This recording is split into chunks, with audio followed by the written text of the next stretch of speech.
Bloomberg.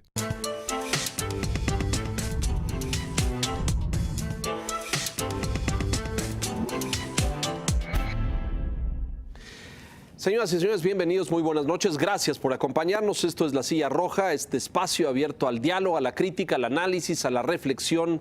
Sean bienvenidos, muchas gracias. El día de hoy nos acompaña el senador Roberto Gil, senador panista en el Senado de la República. Y vaya que hay materia y temas que discutir en el Senado. Bienvenido, Roberto, muchas gracias. Muchas gracias, Leonardo. Te agradezco mucho tu presencia. Gracias, María. María, buenas noches. Don Enrique, buenas noches. Te faltó agregar y articulista en el Financiero. Bueno, es cierto, cierto. Colaborador de esta casa editorial, que nos honra mucho. Integrante de esta casa editorial. Vaya semanas estas del Senado, ¿eh? Yo creo que, bueno, no sé hace cuánto tiempo, porque no tengo un registro ahí de periodos legislativos, pero hace mucho que no veía yo grupos tan confrontados, sartenazos, cero diálogo, cero puentes, porque bueno, posiciones distintas ha habido siempre, pero siempre hay esfuerzos como de encontrar algún punto en común, etcétera, cosa que pues es común a cualquier parlamento. Luego pensamos que solamente en México pasan estas cosas, y no es cierto, pasan en muchos parlamentos del mundo. Pero yo creo que estos últimos 10, 12, 15 días en el Senado de la República han sido especialmente crispados, no dialogantes, confrontados. ¿Esto es lo correcto o me equivoco? Sí, y yo creo que el Senado se había caracterizado por mantener esta conflictualidad de alguna manera aislada. Parecía más propio de la Cámara de Diputados estas tensiones, sí, es correcto, en las cuales terminaban en rupturas o en tomas desacuerdos. De tribuna, exacto. Sí, tomas de tribuna en el Senado. No se habían visto. El Senado se había caracterizado por ser una Cámara un poco más fría, en la que incluso por la forma de la integración y por el perfil de sus integrantes, pues tiene otras condiciones de funcionamiento. Ciertamente llevamos 15 días en las que tenemos una ausencia absoluta de diálogo político. No hay negociación, no hay entendimiento, no hay puentes, no hay condiciones para empezar a hablar de la agenda legislativa. No estamos discutiendo absolutamente nada de política pública. No estamos revisando, por ejemplo, la ley de seguridad interior, no estamos revisando, por ejemplo, el tema de las fiscalías, los nombramientos que tenemos pendientes. Tenemos pendientes hace casi 6 meses nombrar a los 18 magistrados de los nuevos tribunales de anticorrupción. Exacto. Ya violamos el plazo, no hay convocatoria, no hay proceso, no estamos haciendo las comparecencias. Estamos en un momento de impas verdaderamente delicado. ¿Qué pasa, Roberto? ¿Qué lo detona esto? ¿Es el año electoral? Inevitablemente es el año electoral, ya inició la competencia electoral. Suele suceder que conforme se va acercando la campaña electoral, las cámaras se crispan, porque es el espacio en el que la política se debate, en que la política se recrea y se expresa, y también ahí se expresa la competencia. Siempre que hay una víspera de una elección, las cámaras se encienden, pero insisto, el Senado había mantenido cierta frialdad en cuanto a estas tensiones. Pero hay otro componente que yo diría que es fundamentalmente de orden cuantitativo. El Senado tiene una configuración en la que la mayoría está prácticamente a unos cuantos votos. Y en esta lógica pues, se inserta una dinámica en la cual un grupo opositor trata de vencer al gobierno y el gobierno vencer a ese grupo opositor. Lo acabamos de ver en el tema de la renuncia o la remoción del fiscal electoral, que terminó después de una renuncia al proceso, y ahí lo que se jugaba era ver quién ganaba la votación. Era como de vencidas, sí, parecía. Porque no había una lógica de vamos a cuidar el precedente. En la figura de la remoción, la objeción a la remoción la pusimos en la Constitución para el fiscal general y la replicamos para el fiscal de delitos electorales. Era un mecanismo que se pensó para garantizar la autonomía y la independencia de las fiscalías, para evitar que un ejecutivo pudiera invadir la esfera de responsabilidades y quitarlo. Exacto. Es un mecanismo de control político. Y en lugar de utilizar este precedente para construir una ruta y dejar claro cómo va a funcionar este mecanismo de objeción, desperdiciamos la oportunidad en tomas de tribuna, rupturas de quórum y una estrategia de dejar pasar el tiempo. Y esto lo que ha provocado es que no logramos generar un buen antecedente que mande un mensaje para el futuro, cuando tengamos fiscal general y fiscales especializados verdaderamente independientes y autónomos, que cuando haya un acto arbitrario por parte del Ejecutivo, el Senado va a reaccionar de tal manera. Claro. Por supuesto. Y ahora jugábamos una mayoría, pero la objeción en el modelo constitucional es de 2/3 partes. Del Senado. Del Senado. Claro. Es una cosa verdaderamente... Es decir, 86... 86 senadores. Sí, exacto. 86 senadores. Ciertamente tenemos que regular el procedimiento y demás, pero aquí había la enorme oportunidad de fijar un cauce procedimental, un buen precedente que mandara el mensaje que independientemente de quién gobierne, cuando se altere la independencia y la autonomía de los fiscales, el Senado iba a responder. Fracasaron por completo. Pero ¿cómo haces eso, Roberto? Sí, hay crispación, digo, tú hablabas de la crispación en el Senado en el momento electoral, pero hay crispación, hay oposiciones internas incluso. Creo que también es visible que por lo menos en los partidos de oposición hay fragmentaciones, hay rupturas. Uno parece, bueno, el PAN no está cohesionado como... Ahorita le entramos a eso, que es un capítulo, es una enciclopedia esa, es evidente, es abundante. requirió un programa aparte para... Sí, no, evidentemente los partidos, estamos en crisis, los partidos en general. No solamente en términos de aprecio social, de legitimación social, cada vez representamos menos. Hace 20 años, en los inicios de la transición, 8 de cada 10 votos caían en las buchacas de los partidos, es decir, eran votos por partidos. En la última elección fue menos del 50%. Y no solamente tiene que ver con la... lo cual reduce la representatividad. Con la aparición de nuevos partidos, sino también con la emergencia, ¿no? de las candidaturas independientes. Es decir, cada vez los partidos representan menos o encausan menor intensidad de la representación. Uno, cada vez están más lejos del aprecio social, ahí están las encuestas. Cada vez se generan fisuras en términos de gobernabilidad interna. Y yo creo que también hay una crisis programática entre los partidos. Por eso nadie está hablando del país, solo hablan de sumarnos montoncitos para construir coaliciones electorales que puedan ganar. Pero si ustedes se fijan, no hay definiciones programáticas en ningún partido. No. Y eso de alguna manera deja un vacío en términos de convocatoria, pero también en términos de proyecto hacia dónde debe ir la política y sobre todo hacia dónde debe de ir la decisión electoral de los ciudadanos, ¿no? Si me permites el símil, el Senado era como un resorte. Se tensaba, veíamos que en tribuna se decían de todo, se agarraban prácticamente a sartenazos. Pasaba el episodio y el resorte regresaba a su tamaño, se quitaba la tensión. Y ahora pareciera que el resorte ya no regresa, que la tensión permanece. ¿Hay reversa? Porque hay decisiones importantes en curso. Muy importante. Obviamente están las 3 fiscalías que nos faltan. Pendientes. Pero está también el nombramiento del gobernador del Banco de México, del integrante de la Junta del Banco de México, Capital, que se va a sustituir y que tiene que ser ratificado por el Senado. Por citar solamente algunos. Los tribunales anticorrupción. Sí, claro, la conclusión del tema del sistema. Claro. Anticorrupción, hay más, pero digamos solamente para poner algunos ejemplos. Y agregaría la eventual ratificación del TLC si es que se da una en el momento negociación. en el cual esto se pusiera sobre la mesa. ¿Hay reversa? Es decir, este encono que actualmente hay y que describes, ¿puede aliviarse, puede disolverse o ya nos vamos de aquí hasta que termine esta legislatura? El Senado tenía ciertas características que le hacían una Cámara peculiar y sobre todo que se podía aislar de la conflictualidad electoral.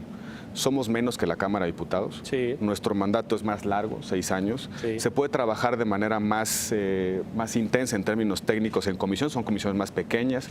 El perfil de los legisladores, de los senadores, suele ser un perfil de mayor experiencia. Es más difícil ser senador que ser diputado. Por lo menos la gran parte de los senadores ya tiene previa experiencia parlamentaria. Eso hacía que la Cámara fuese especialmente funcional, incluso en momentos... Digamos que son los seniors del legislativo, o debieran ser. Debieran serlo. Sí. Ahora, yo veo un espacio de oportunidad y es que cuando ya se decidan las candidaturas, cuando los partidos ya vayan a la lucha por los votos, tanto en términos de su competencia interna como después ya prácticamente en la elección constitucional, que el Senado pueda retomar un poco su cauce. Yo veo esa ventana de oportunidad, pero no va a suceder si no hay voluntad política. No vamos a tener fiscales de delitos electorales, anticorrupción general, no vamos a tener magistrados de los tribunales anticorrupción, no tendremos gobernador del Banco de México si no hay diálogo político. No surgen esas decisiones por generación espontánea. Y la gran mayoría de estas decisiones son de mayoría calificada. Se requieren más de un partido político. En algunos casos se requieren hasta 3 partidos políticos en la nueva integración del Senado. Si no hay política, no va a haber decisiones. No hay nadie sentado en la mesa hablando. Y yo creo que tiene que haber ya una suerte de... ¿Está roto por completo? Está roto el diálogo en términos incluso de la relación habitual entre los coordinadores parlamentarios.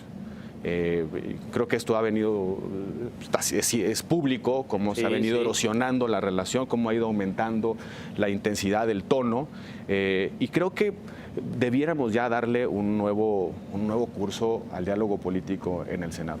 Pronto tendremos definiciones en términos de candidaturas. Muchos senadores irán a buscar gubernaturas, diputaciones federales, incluso alguna aspiración distinta. Y ojalá que en ese momento... A lo mejor esa es una válvula de descompresión, ¿no? Sí, claro, que a lo mejor puede provocar porque una llegarán nueva los suplentes condición. y esos por lo menos no están enojados. Y lo que también debe haber es, y creo que hay una parte de responsabilidad del gobierno. El gobierno no debe estar jugando a las vencidas parlamentariamente hablando con sus opositores. El gobierno tiene la obligación de conducir la gobernabilidad del país. Y por más que le caigan mal sus opositores y por más que quiera que gane su partido, tiene la obligación de construir puentes de diálogo con sus opositores. ¿Esta vez lo hizo con el caso Santiago Nieto? Yo lo veo al gobierno en una posición muy dura, ¿no? Quizá también eso explica la respuesta de la oposición. Sí. Es un gobierno inamovible, ¿no? Es un gobierno durito en términos de posiciones. O se ha vuelto durito. Pero, bueno, yo te iba a decir, pero se puso. Porque antes no era así, era flexible, dialogante, convincente, iba a los grupos y ahora se puso como barrera. Ellos lo que te dicen es, bueno, nosotros no éramos así, pero en la medida en la que se ha endurecido la oposición, pues también nosotros nos atrincheramos. Quizá no podemos resolver ahora si es el huevo o la gallina que fue primero. Lo que sí creo es que alguien tiene que romper este círculo vicioso y poner otras condiciones de diálogo yo creo que con mucha generosidad de todos, pero también viendo que el país se puede descomponer. Vamos a entrar a una elección muy compleja, muy compleja. A ver, Roberto, pero ¿por qué se va a despresurizar el Senado una vez que los candidatos están prácticamente ya puestos, salvo el caso del PRI, los otros candidatos ya sabemos quiénes son, hombre? Entonces no entiendo de qué manera. Y el perfilados, frente, por lo menos. Muy perfilados. Sí. Y el frente, aunque no tenga candidato, pues ya en términos legislativos está actuando como tal. Entonces no entiendo de qué manera se va a reducir la presión. Me refiero a los acomodos que vienen acompañando la decisión de las candidaturas presidenciales. Quienes van de gobernadores, quienes van de diputados, quienes van de presidentes municipales. En qué medida también el hecho de que yo ya no tenga una expectativa electoral de corto plazo hace cambiar mis incentivos en términos de mi responsabilidad parlamentaria. Suele suceder, hay momentos en que las cámaras son especialmente tensas o están especialmente tensas y después se despresurizan en función de que le han cambiado los incentivos a todos. Ahora, también es cierto que hay que poner de nueva cuenta las mesas, hay que instalar las mesas de diálogo.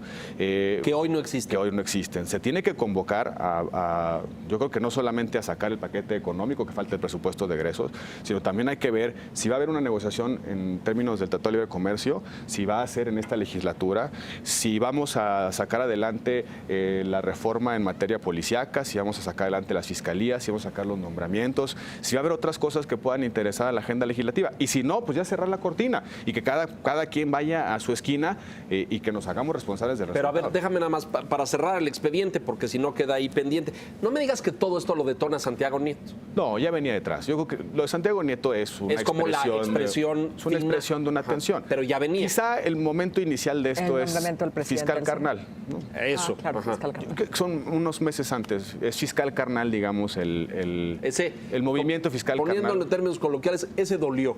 Sí, y sobre todo, a ver, y un poco ya en términos de una responsabilidad que nos asumimos, cuando se amagan la instalación de las cámaras, hay un amago explícito para que no se instalara el Senado, no se instalara la Cámara de Diputados. Sí, claro. Nosotros, algunos de nosotros, ustedes saben quién, 5 senadores, decidimos concurrir a la instalación del Senado. Yo no podía hacer cosa diferente habiendo sido expresidente del Senado. Claro. Tengo un deber especial de institucionalidad con la Cámara que presidí. Y a diferencia de la Cámara de Diputados, en el Senado no había solución transitoria. Si ese día no teníamos mesa directiva, no se instalaba el Senado. Y el lunes empezaba una ronda de negociación del TLC en nuestro país. ¿Qué mensaje manda México si su Senado está cerrado mientras está recibiendo a las delegaciones canadienses y estadounidenses para discutir la modernización del TLC? No nos hacía sentido.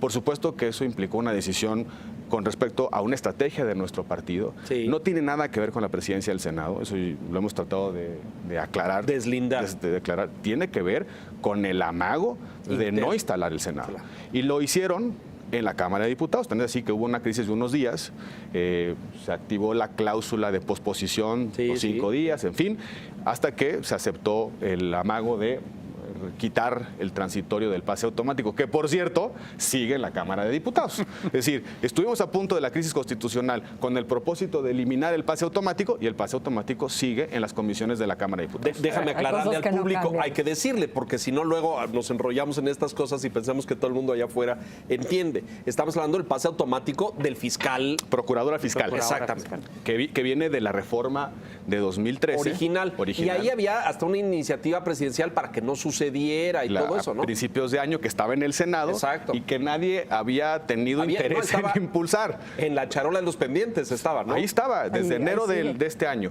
De hecho, el PAN presidió la Junta de Coordinación Política y uno de los privilegios de presidir ese órgano es que puedes impulsar las agendas. Claro. Más bien, uno de tus deberes. Claro, ahí está esta iniciativa. Y para el que- PAN en la Junta de Coordinación Política nunca fue prioridad quitar el pase automático aprobando la iniciativa del presidente de la República. De repente nos amanecimos un día con que ya era inminente el albazo legislativos para convertir a Raúl Cervantes en el nuevo fiscal general. La Comisión de Justicia llevaba 8 meses sin sesionar, 5 meses sin sesionar. Yo fui presidente de la Comisión de Justicia. Cuando yo recibí la minuta que le daba el pase automático, la metimos en un cajón. No estaba sujeta a discusión, no había dictamen, no había ni predictamen, no estaba en la agenda de nadie. Pero de repente se construyó la idea de que íbamos a ir a un albazo inminente de horas para convertir a Cervantes en fiscal. Y se atora la instalación de las cámaras. Nosotros, y yo lo digo, no me arrepiento de esa decisión, sé que me alejó de mi partido, ni modo, así son esas decisiones, pero yo estaba obligado, muchos no estamos obligados a concurrir con las A instituciones. ver, tal y no como a lo fragmentarlas cuentas, ni a da la fracturarlas. impresión de que todo eso se gesta en la dirigencia del PAN. Del frente. No había frente todavía en ese entonces, Ya. porque ya había... Ya se estaba cocinando. Se se cocinaba. cocinaba. Ah. Y es normal. A ver, partidos o coaliciones que quieran ser alternativa buscan causas. Y buscan causas que sean suficientemente populares, no solamente para atraer la atención, sino también para provocar que la gente tenga los respalde, vean en esa alternativa una condición de impulsar ciertas agendas. Se ha querido sembrar la idea de que esto fue por la presidencia del Senado de la República para Ernesto. No, bueno, les pusieron unos epítetos terribles. Ahorita vamos a entrar a eso porque es un capítulo Nomás no lo grande. repitas, Emilio. Les pusieron unos grandes. Antes de salir del Senado, por lo que tú nos dices, Roberto, pareciera que la condición para que las cosas se distensen y otra vez funcione el diálogo es que el presidente diga quién es el bueno, que el PRI seleccione su candidato. ¿Por qué? Porque si la dureza empezó con una posición mucho más férrea, mucho más rígida del gobierno, combinándose con la formación de esta opción opositora, probablemente hasta que el gobierno no defina las cosas van por aquí, es Meade, es Osorio, es Nuño, es Narro, quien fuese, hasta ese momento no habrá relativa tranquilidad entre el conjunto de fuerzas del gobierno, no habrá otra vez una disposición dialogante.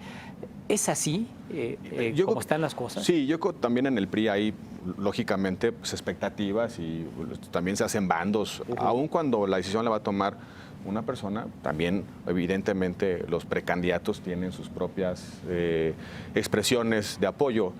Creo que también pasa por otras dos cosas. Pasa porque el frente termine de cuajar o no. Hoy el frente cuaja por posiciones, más que por el resultado de una negociación. Se mantiene unido. ¿Tú lo dudas?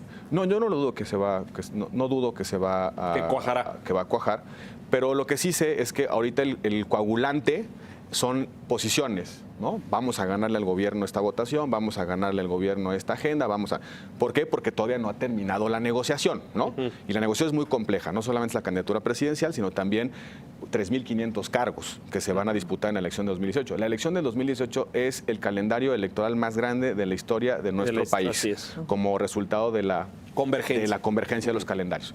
Entonces no es fácil acomodar 3.500 posiciones electorales, sobre todo porque ahí habrá muchos que quieren participar de uno u otro partido. 3.500 motivos de pugna. Y por lo menos tienes 7,000 aspirantes, porque por lo menos va a haber 2 en algún lugar, ¿no? Por lo menos. Por lo menos, pero si no es que más, ¿no? Sí. Y ahí vas a tener que ceder. Hay lugares donde el PAN y PRD Tuya, son mía, te la competitivos. presto, etcétera, En fin, sí. ¿no? Articular eso no es una cuestión menor. Pasa también porque el frente termine de coagular o no, que se logre consolidar como una opción electoral armada en su integridad. Y la otra parte que todavía no sabemos es ¿qué parte del PRD que está hoy en asientos parlamentarios se queda en el PRD o se va con Morena? La bancada del PT pasó de 5 a 14 en los últimos 4 meses. Eso te da cuenta de que hay una transferencia de cuadros. Sí, bueno, están cachando, pues, ¿no? Es la puerta giratoria. Una transfusión del PRD exacto. Al PT. El PT pasó de ser una fuerza marginal en el Senado de la República a ser la tercera fuerza. Hoy superó, tiene una bancada de 14. Hoy ya superó al Verde. Es decir, está el PRI, está el PAN y luego está el PT. Esa parte, esa transferencia también implica capacidad de veto, capacidad de incidencia y de influencia de Andrés Manuel López Obrador. Ahora pesa. De Morena en las cámaras. Claro. Lo veremos en el Senado, se ve todavía más claro esta película, pero también va a pasar en la Cámara de Diputados, ¿no? Y sobre todo en el Senado, que la mayoría está a escasos votos. Sin esos 17 votos no existe mayoría opositora en el Senado. Es decir, Andrés Manuel se puede convertir, o se va a convertir, o ya se convirtió, en la bisagra en el Senado de la República. Porque nosotros juntos... No juntan. Nosotros juntos tenemos 65 votos contra 64 que tiene el PRI. Si esos 17 toman una posición diferente, puede haber un juego de negociación totalmente diferente al que hemos vivido en 5 años, ¿no? Y los independientes, Roberto, que ahora tienen su propia fuerza. Los independientes, que ahorita tenemos 4, que no sabemos si se van a hacer más. Aclaro que los 5 seguimos siendo panistas porque luego ya nos ponen en bancada aparte, nosotros estamos en el ahí vamos a eso, no te adelantes. Vamos a hacer una pausa, es el senador Roberto Gil con nosotros aquí en la silla roja. Vamos a entrar pues, a los rebeldes, mire usted, tan comentado, y ese es el bonito, porque han recibido otros epítetos. Mensajes, regresamos.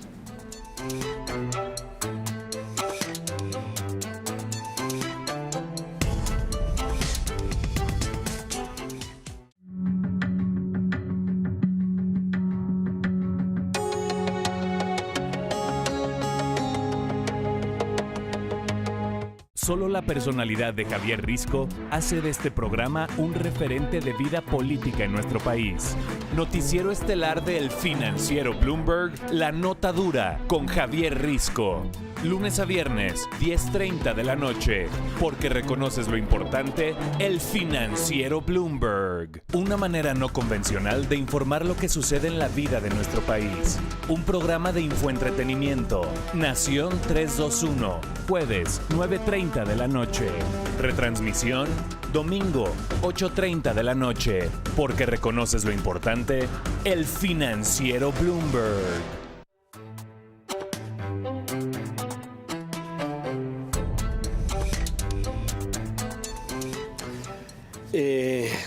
Ay, ¿por dónde empezamos? A ver, tú.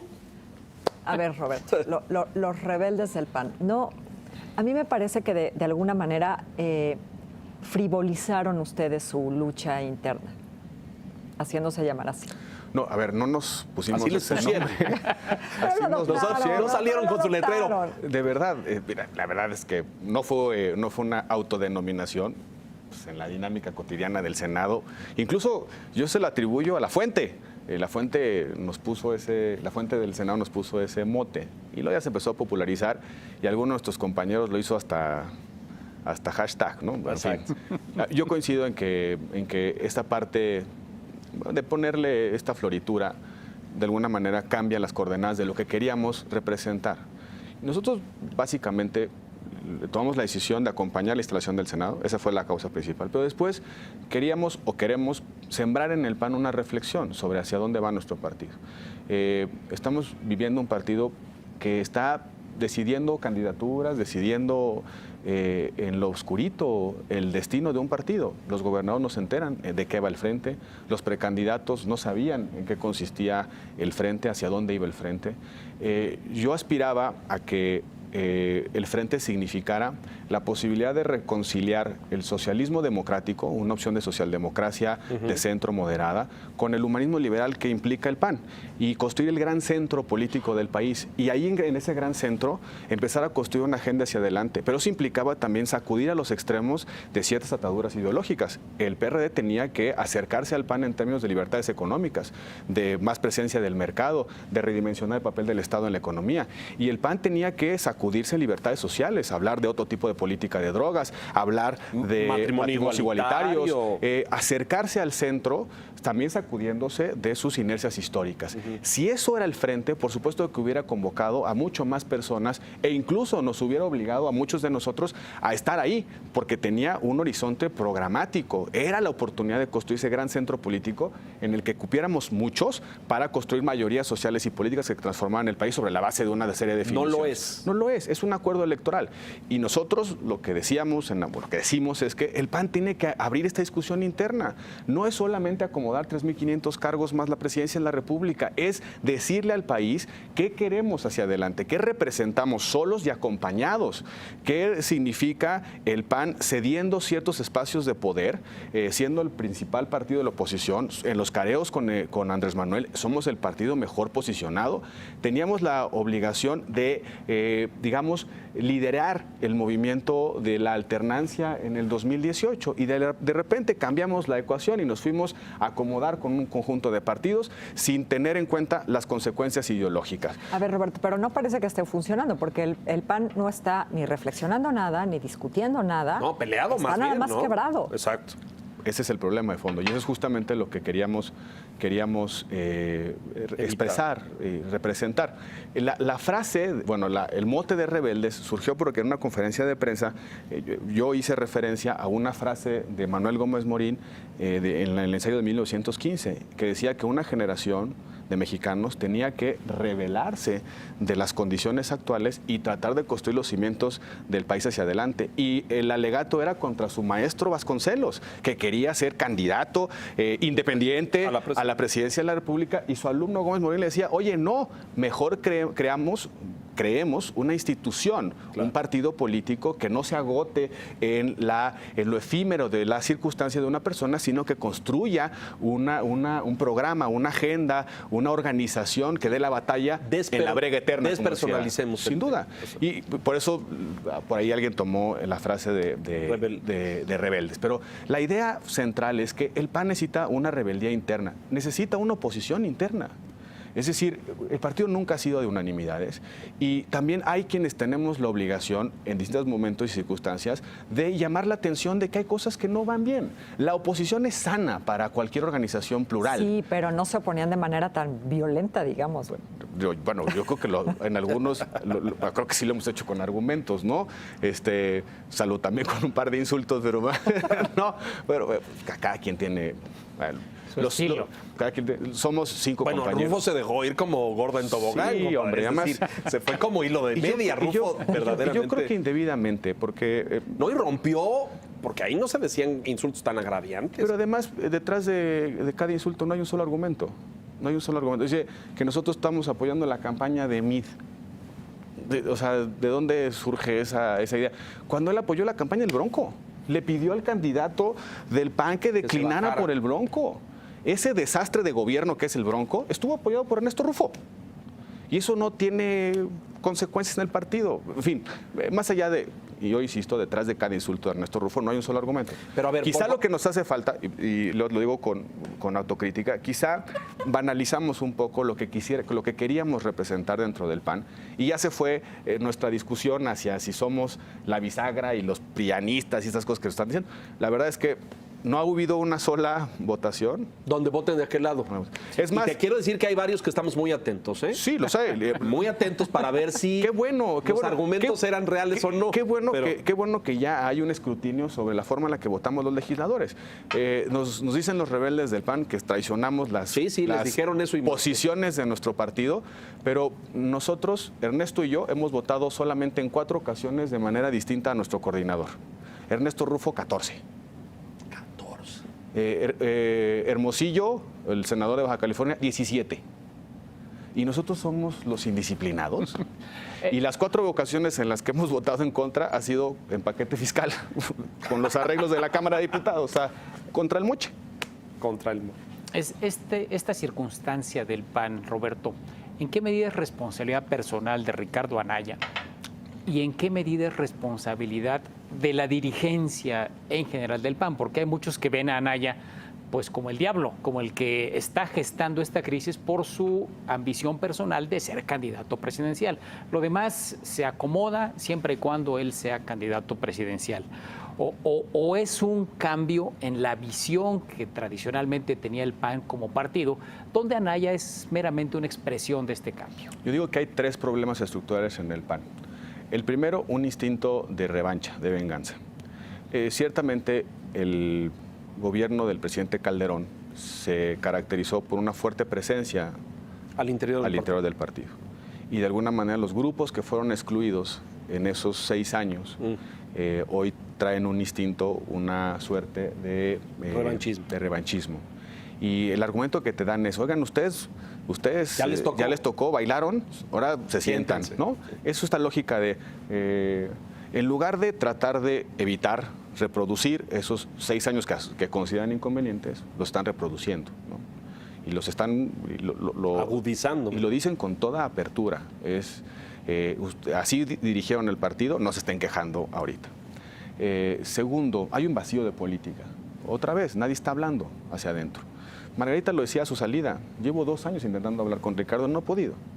Hay un vacío de política no solamente en términos de nuestros acuerdos internos, de la estrategia del frente, de las estrategias legislativas, sino también hay un vacío de política en la definición del programa del partido. No estamos discutiendo absolutamente nada. No hemos discutido la política de drogas, no hemos discutido la presencia de los militares en las calles, no estamos discutiendo cuál es nuestra idea de política fiscal, no estamos discutiendo nuestro modelo de policías, no estamos discutiendo nada dentro del partido. El Consejo Nacional se sesiona nada más para que se insulte unos contra otros. No hay una reflexión política en términos de estrategia y de programa. Y el tercer problema, y yo sí creo en eso, lo he dicho en público y en privado, a él, a quien me quiera escuchar, lo he escrito en las columnas del Financiero, el problema central de la dualidad árbitro-jugador le está haciendo un profundo daño al partido.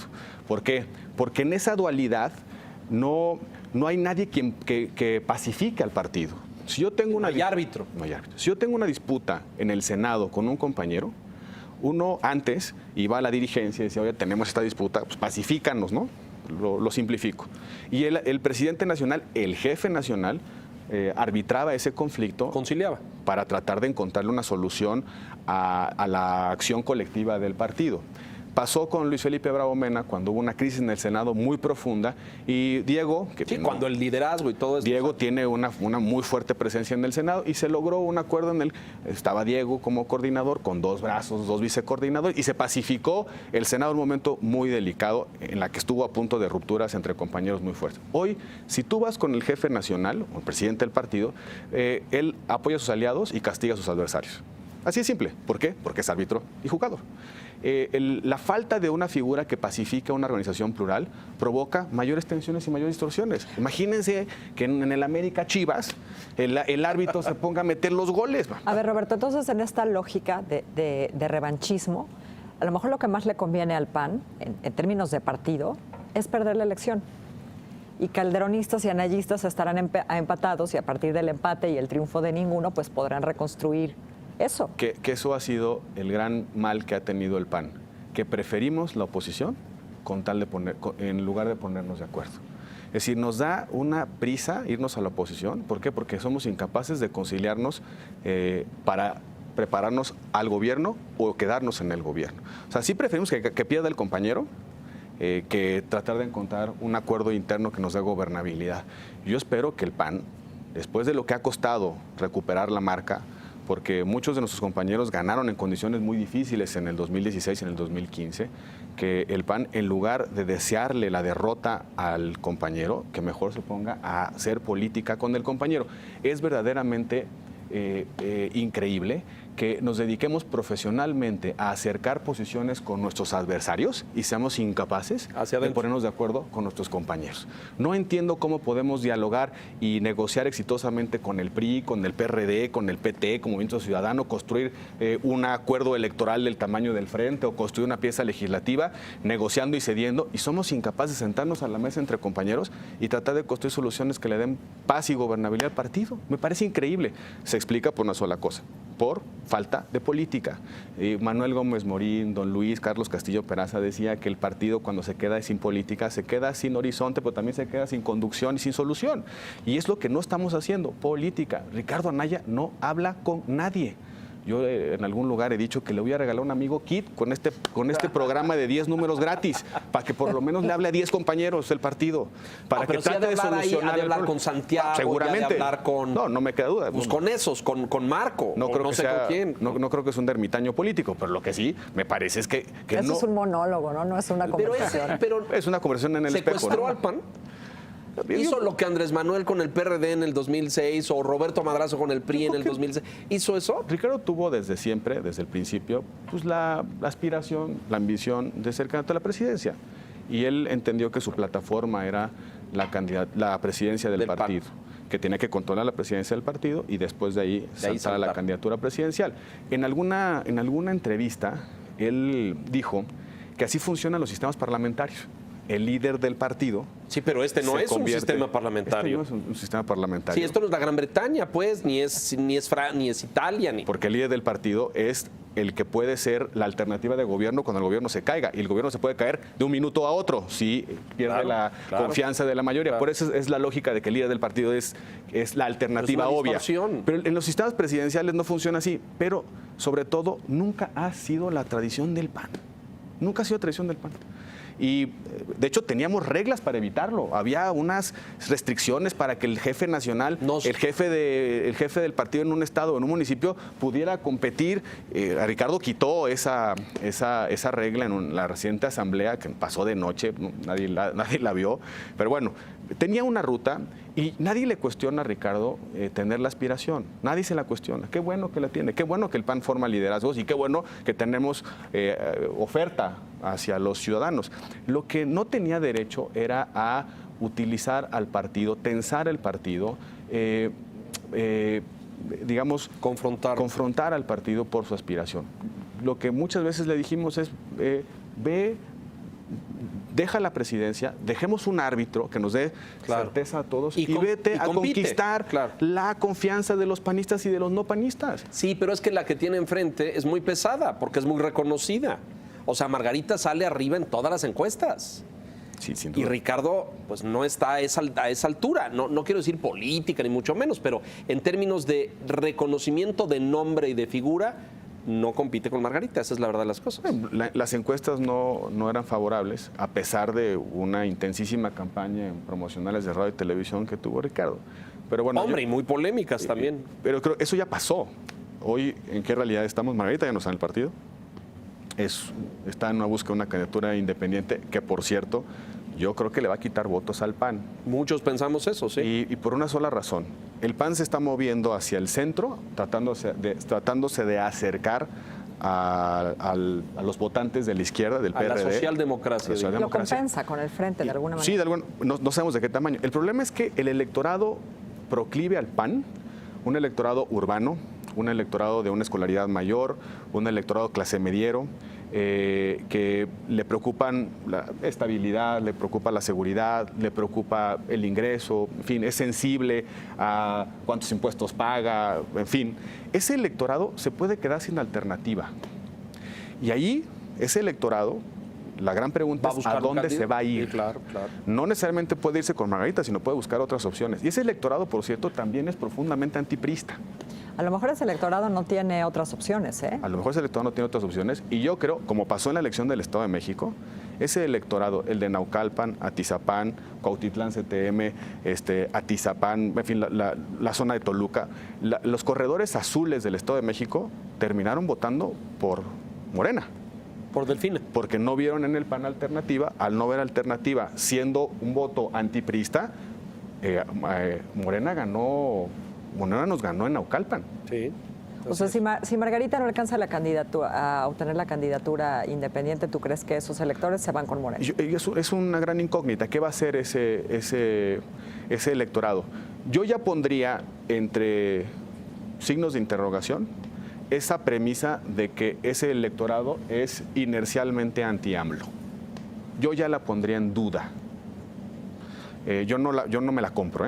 Eso de que, bueno, todo el electorado de la derecha es naturalmente anti-AMLO, no lo sé. Andrés Pues Manuel, estás diciendo algo Andrés Manuel muy fuerte. es profundamente conservador.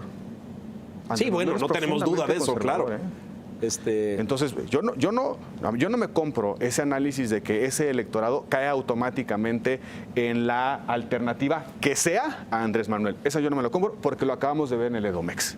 En el Edomex pasó algo totalmente Sí, diferente. sí, es un voto que Josefina es incapaz de conquistar y que se mueve hacia Delfina.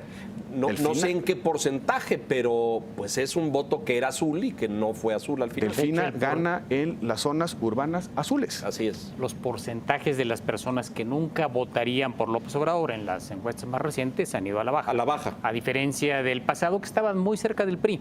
Ahora es mucho más el porcentaje del votante potencial que nunca votaría por el PRI, pero que eventualmente sí votaría por López Obrador, porque se han reducido los negativos de López Obrador, si podemos llamarles así. ¿Cuál es tu opinión de la decisión de Margarita, Roberto? ¿Margarita hizo bien en lanzarse en esta carrera por ser candidata independiente o debió haberse quedado hasta el final peleando adentro? Yo no quiero juzgar como buena o mala la decisión. Sí. Creo que la decisión es comprensible, se le habían cerrado todos los espacios en el partido, ya no tenía otra más que un golpe de dignidad. Y yo así lo veo, un golpe de dignidad de Margarita. Es decir, cuando ya un partido está en una consigna abierta de no abrir espacios a un perfil como el de ella, pues simplemente uno tiene que tomar una decisión de ya no quepo aquí, ¿no? Y eso es lo que está pasando en el PAN. Cada día hay noticias de algunos compañeros que dejan el partido porque ya no ven posibilidad, ni siquiera dejen ustedes de poder competir por una candidatura, ni siquiera poder participar en la vida del partido. Y no me refiero a cargos, sino poder estar en el partido. La entiendo, creo que Margarita tiene que mantener ese respaldo que tiene. No podía dejarlo en un baúl.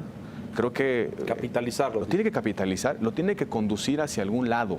No solamente pensando en el 18, sino también pensando después del 18. Si Margarita crece en las encuestas, crece en las firmas y va avanzando, Margarita puede ser un factor muy importante de cara al desenlace de la elección del 2018. Puede tener en sus manos la elección. Y yo creo que no tenía de otra más que jugársela. Y creo que así lo explicó. Pero yo resalto sobre todo la enorme carga de dignidad que tiene su decisión. Yo pude platicar con ella en algún momento. Puedo asegurar que para Margarita fue una decisión profundamente dura y difícil. Ella decía que ella era panista antes de ser persona. Ha vivido... Si alguien ha encarnado los principios y los valores y lo que significa el PAN es Margarita, ¿no? Nadie le puede cuestionar panismo a Margarita. En fin, se le cerraron todas las puertas, tuvo que tomar una decisión muy dura. Pero la pregunta central es, ¿cuál va a ser el efecto Margarita? ¿No? Y eso lo tendremos que ver en los próximos meses. Este argumento de que la fragmentación de la oposición beneficia al PRI, yo tampoco me la compro. Porque lo que se está fragmentando es el voto de la derecha, el voto del centro y el voto de la derecha. El voto de la izquierda se unifica, me parece. Y ya está cohesionado en torno a Andrés Manuel, Ahí ya no le vamos a quitar nada. Andrés Manuel le sacó 2 veces 16 millones de votos. Y ya logró construir una estructura territorial nacional en muy pocos años. En algunos estados donde antes no pintaba, sobre todo en el norte del país, existe. ya está en 2 dígitos en algunos estados. Es decir, a mí me parece que el ganón de la dispersión del voto alternativo es Morena. Y creo que ahí es donde tiene que jugar de manera muy estratégica el frente, de consolidar ese voto de centro y mantener, si Margarita crece, la posibilidad de un entendimiento con Margarita, porque ahí se puede jugar la elección. Es decir, ¿Margarita pudiera ser la candidata al frente a tu juicio? De entrada no está prohibido, no hay ninguna restricción. Todavía no la escribe Ricardo, quieres decir, pero... Bueno, pero se entiende, ¿no? Políticamente la posibilidad existe, pero ¿Se entiende? Si no se pudo dentro, ¿se va a poder fuera? Bueno, pero a lo mejor, digo, si ya las cosas se ponen de tal manera. Sí, los números son tan diametrales que ya no quieren entender, pues eso significará pues prácticamente el fracaso. Pero a lo mejor eso va a suceder cuando sea demasiado tarde. Pues tenemos hasta febrero para ver qué va a pasar. Déjenme hacer una pausa porque los escenarios son múltiples. Regresamos en un momento. Gracias.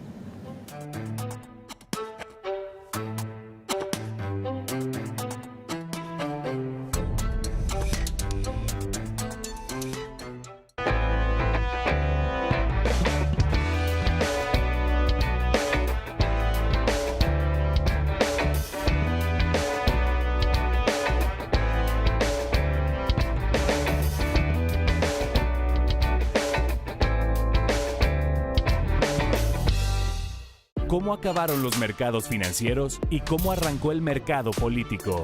Un noticiero que da seguimiento a la información que marca la agenda en México. Entre Mercados, con Lucero Álvarez. Lunes a viernes, 5 de la tarde. Porque reconoces lo importante, el financiero Bloomberg.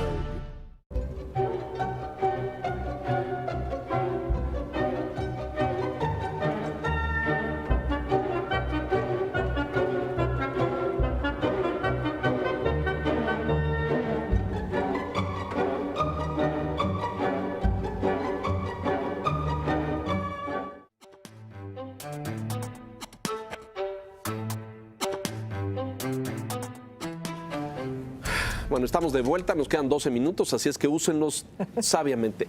El frente que ellos venden como una coalición de gobierno, que yo no veo cómo, porque tampoco veo plan, plataforma, estrategia, proyecto, no lo veo. Pero ellos dicen que es una coalición, no una alianza electoral. ¿Cuál es tu lectura? Yo creo que programáticamente no tiene ningún adhesivo. Al contrario, lo que han dicho los voceros del frente es que no van a tocar los temas que polaricen al frente. No va a haber una discusión sobre la reforma energética, no va a haber una discusión sobre libertades sociales, que eso se queda como está. Incluso hay una frase en anglosajona que dice stay still, ¿no? Se queda, nadie se mueve de ahí. Bueno, vamos a construir por acá, ¿no? En aquello en la que tengamos una serie de coincidencias. ¿Qué es eso? No tengo ni la más mínima y remota idea. Quizá un gobierno de coalición, semiparlamentarizar el país, bajo un modelo de ratificación por parte del Congreso, del gabinete. ¿Quién toca el güiro ahí? ¿Alejandra, Ricardo y Dante? ¿O hay? No sé, nunca he tenido el privilegio de ir a sus sesiones. ¿No te han invitado? No sé. No sé por qué no te invitan. Lo puedo intuir. Y creo que tampoco mucha gente sabe, pero yo le pregunto a los gobernadores, oye, ¿qué saben? Mira, por ejemplo, a ver, una forma legítima. Es que eres rebelde, por eso no te invitan. Ya lo sé, ¿va? Una forma de darle cuerpo al frente. ¿Por qué no empezaron con lo local?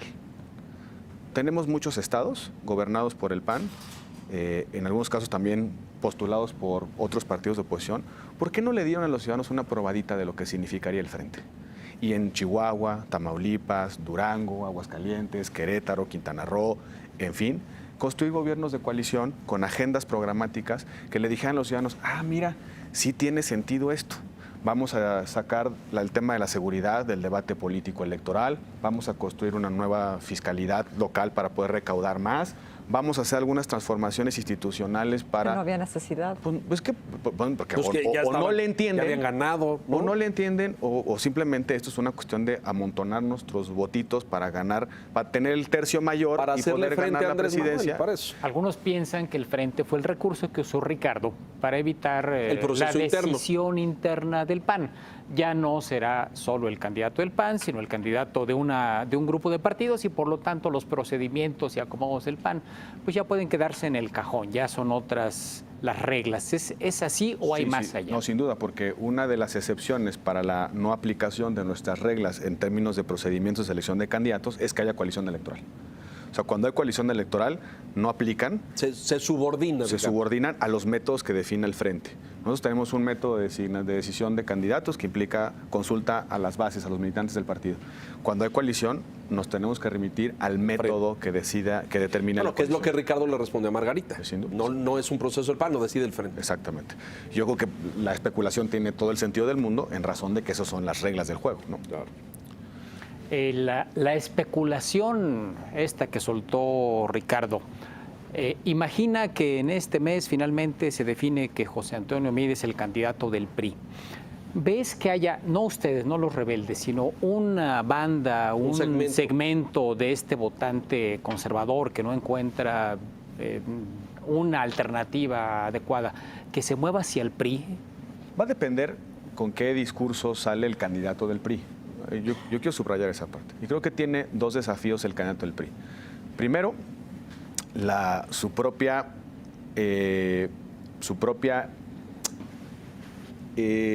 posición frente al PRI y al gobierno. ¿Se acuerdan ese ritual de la ruptura del candidato con el presidente anterior? Yo creo que aquí se va a exigir un poquito más que un discurso de alejamiento. Es solo un discurso. Ajá. Yo creo que aquí van a tener que hacer un poco más por mantener una línea de independencia candidato, presidente y partidos. Yo creo que es el primer reto. Y el segundo reto es de estrategia. ¿Por cuál electorado va a ir el PRI? si quiere morderle una parte del electorado de izquierda a Andrés Manuel, si le va a querer morder una parte del electorado de derecha al PAN, si va por los independientes. Es una decisión de estrategia que va a depender, obviamente, de números, pero también del perfil del candidato. Me imagino que la decisión que va a tomar el presidente, porque en el PRI no hay duda de quién va a tomar la decisión, pasa por eso, pasa por decir, estos son los votos por los que vamos y el perfil que me permite llegar a ese electorado es este. Las encuestas nos van a ir revelando cuál es el electorado que ha quedado descubierto por estas opciones que ya están definidas. Yo te pongo, por ejemplo, en Jalisco. En Jalisco, el votante conservador, que era del PAN, no necesariamente se va con Movimiento Ciudadano. La gran pregunta es, ¿a dónde se va a ir? El voto panista conservador de la Ciudad de México no creo que se vaya con el PRD. No creo que se vaya con Alejandra Barrales o con Ricardo Monreal. Me cuesta trabajo ver una parte del electorado panista de la ciudad que se corra naturalmente al PRD, por más que le digamos que es una candidatura ganadora, que puede evitar la llegada o la Bueno, hoy Monreal está hablando de coalición, fíjate. Sí. Ya tan se preocaron que Andrés Manuel ya le tiró un lazo ahí de decir, vente, no te vayas. Es que en esos términos Mides puede ser un buen candidato, ¿no? Porque aglutina, le roba ¿no? todo. Le roba Aglutina, todo. exacto. El problema de fondo es que, y eso, digamos, en estrategia electoral es una de las reglas de oro. Si tú te mueves hacia un electorado, también descuidas el otro. Es decir, si el candidato del PRI trata de irse al electorado del PAN, la pregunta es qué le va a pasar a una parte del electorado tradicional del PRI. No es lineal esta decisión, ¿no? Un candidato muy conservador por parte del PRI puede ahuyentar, alejar a una parte liberal que existe en el PRI. Sí, es cierto. Es decir, cuando tú te mueves hacia un lado, dejas descubierto otro. Es una sábana, para decirlo pronto. Por eso, cuando el PAN se mueve con el frente hacia la izquierda, pues descubre una parte de su electorado tradicional. Y esta ecuación de que ese electorado va a caer en el frente porque no quiere a Andrés Manuel, sigo insistiendo en que a mí no me hace, por lo menos en los números, ningún sentido. Pero estratégicamente es un privilegio, ¿no? Que el PRI pueda tomar esa decisión. Sí, claro, es una ventaja que tiene el PRI. Competitiva, claro. Sí, el porque PRI amplía su espectro, lo hace más amplio, ¿no? Es decir, antes del frente y antes de la salida de Margarita, la única opción del PRI era tratar de ir por los independientes de centro, ¿no? Por los que hoy, el votante que hoy todavía no tomó una decisión, el que va a esperar un poco, ¿no? Que por algunas encuestas lo ponen entre 17, otras ponen entre más del 20%, que todavía no han tomado una decisión. Son el elector que hoy dice, no estoy seguro por quién voy a votar. Antes tenía esa opción, solo esa opción. Ahora tiene la opción esa, más lo que deje descubierta a la derecha en este corrimiento. Tiene una doble ventaja.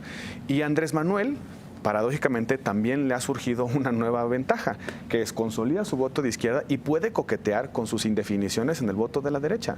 Esto de yo voy a poner a consulta popular el aborto puede darle cierto acercamiento a un voto, a un electorado de la derecha que va a decir, ay, los otros están hablando de otras cosas, de dejar las cosas como están. Él me está ofreciendo la oportunidad de consultarlo, cuando un tema de derechos no debe ser motivo de consulta. Pero bueno, o no se pronuncia, por ejemplo, en matrimonios igualitarios.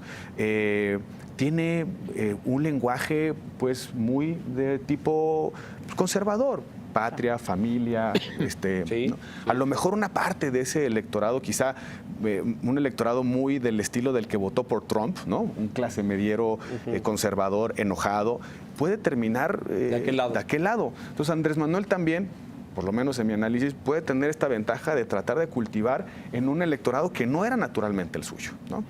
Antes de que se nos acabe el tiempo, instituciones electorales, en esta complejidad, ¿cómo ves al INE y al tribunal, que pareciera que no llegan en su mejor momento a esta compleja elección o complejas elecciones del 18? No llegan en el mejor momento y hay que verlo con mucha preocupación, porque instituciones electorales débiles son la primera causa de problemas de gobernabilidad, no solamente de que el perdedor no admita los resultados, sino también no tener la capacidad de gestionar los conflictos. Y yo diría, no solamente el INE y el Tribunal Electoral, agregaría hoy la Fiscalía de Delitos Electorales, que en nuestro sistema eran las tres patas de la pacificación de los conflictos y también del arbitraje de la competencia. Tenemos una fiscalía acéfala, un INE por lo menos fracturado, cuestionado por algunos actores, un tribunal que no termina de ganarse legitimidad en términos de decisiones que den certidumbre hacia adelante, y con el elemento adicional de que estas instituciones se convirtieron nacionales, ya no solamente arbitran el proceso electoral federal, sino también tienen una incidencia en las elecciones locales, que insisto, van a ser muchas, y la conflictualidad hay que multiplicarla por 3.500 cargos. Claro. Los cambios en materia de fiscalización, en fin, son muchos elementos que pueden abrir ciertas tensiones. Si no están lo suficientemente fuertes esas instituciones, va a ser muy difícil conducir razonablemente el proceso. ¿Sí queremos árbitros? Sí queremos. ¿Qué tipo de árbitro queremos? Un árbitro fuerte, razonablemente creíble, que pueda declarar la última palabra de los resultados, o queremos un árbitro cuestionado, que sea creíble, claro, que no tenga ninguna posibilidad de darle a la sociedad la certeza de que el ganador ganó y que el perdedor perdió. Se nos acaba el tiempo. Rápidamente, tú terminas como senador el año entrante. ¿Cuál es el futuro político de Roberto Gil? Yo, digamos, he tomado una primera decisión, que no voy a concurrir a ninguna posición electoral. ¿No contiendes? No voy a contender en nada. La otra decisión es qué hacer después de 2018. Todavía está en proceso de maduración y consulta, pero digamos la primera ya está hecha. No voy a aspirar a ningún cargo de elección popular, porque creo que no sería congruente con lo que he venido diciendo a lo largo de los últimos meses. Porque no te van a dejar, probablemente. Además, probablemente. No, pero hoy hay caminos. No, pero bueno. El PES estaría feliz de recibirte, o el PANAL, o a cualquiera de esos, ¿eh? Si yo les dijera las ofertas que he recibido. No, porque además acomodarse en una candidatura de elección popular es dar la razón a todo lo que has venido cuestionando. O sea, claro, simplemente no tiene ningún sentido.